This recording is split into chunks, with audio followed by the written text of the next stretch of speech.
Continued to work your situational ball, just a little bit of a modified Wednesday. Still went you're good on good. A lot of good special teams fundamental work.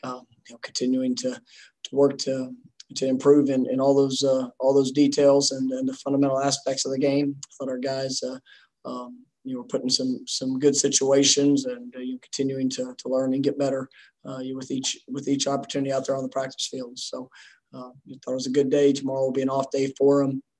And then we'll come back on Friday with a kind of a shortened practice, but kind of really get more of an introduction into Miami for our players as we continue to progress there with our coaching staff on early game plan. So with that, questions?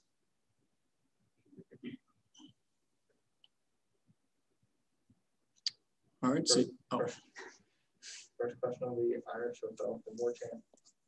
I know we spoke mostly about the offense yesterday. Defensively, obviously there were, I wouldn't say coverage breakdowns, but they were able to complete a lot of passes.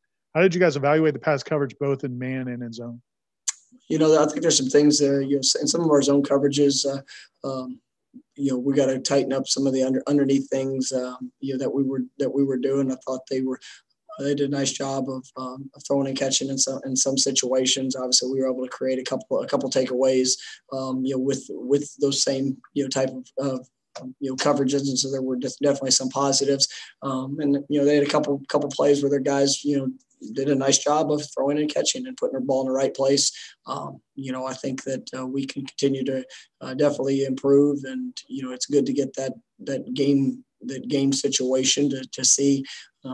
The opportunities when we did it the right way, what it looked like, and times where we were maybe lapsed in focus or the technique of what we needed to apply, how that can put you in a challenging situation. So, that's something we're definitely continuing to work and improve on.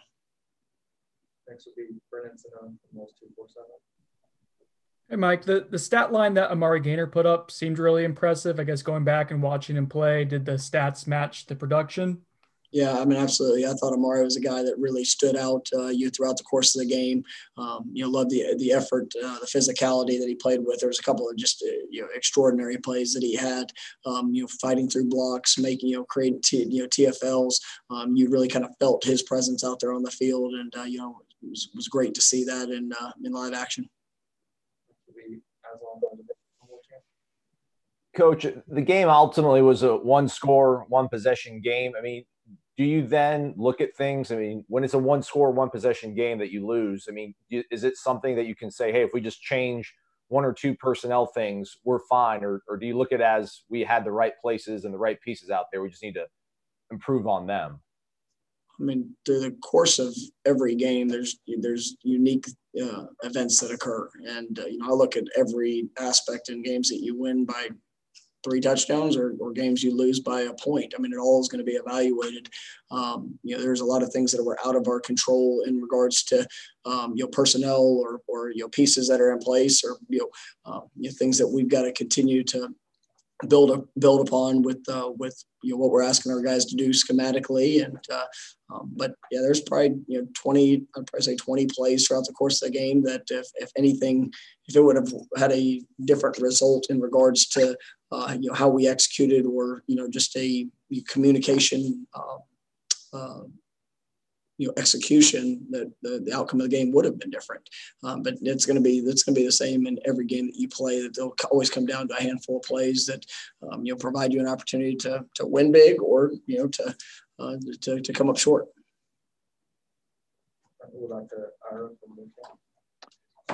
I know you guys haven't started working with the players yet on Miami stuff, but having faced an athletic quarterback, a guy who can really move around, I would assume that's some sort of good preparation going into a game against a guy like D'Eriq King, who obviously can have success both with his legs and his arm.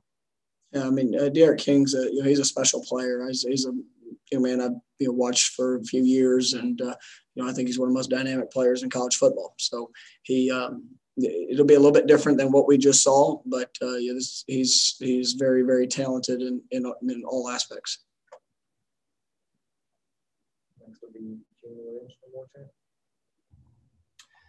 Hey, Coach. If you're able to get Hamza back, hopefully you're going to be able to work him into practice a little bit and get him back from him. What does that do to your secondary to have a guy as a senior who's a leader of his caliber for you?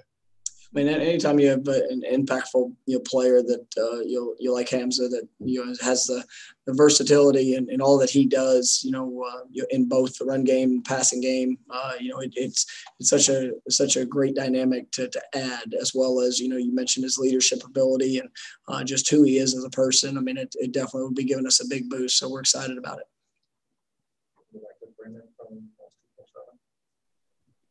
Did Travis Jay give you guys the boost you were hoping for in the return game? And if so, is that someone who you look at trying to get the ball in his hands more often throughout the course of a game, maybe beyond like returns and whatnot? I think Travis did some good things. Showed some flash plays. I think we were close in a couple of situations to really have that game changing play, and so we're going to continue to develop. And he's working in all aspects of ball security and everything that he's doing, making sure that he can continue to improve and get better. But I think Travis is a special talent and a young man that can do a lot of different things. Do you expect we were hearing some positive things about some of the younger receivers in camp, and I know it's a big difference between practice to games, but do you expect some of the younger receivers like Kentron, some of those guys to get possibly more opportunities as the season works on? Yeah, they're continuing to develop, and we got Brian Robinson back out we're able to get him his first real extensive work the last couple of days, coming off injury from camp. And, it's been good seeing him out there moving around.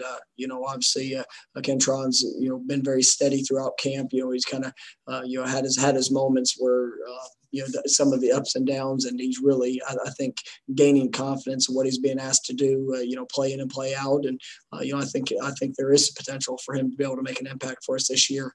Darian is really coming along as well. So it's been good to see some of those young guys just continue with their growth and improvement. And, we're expecting big things.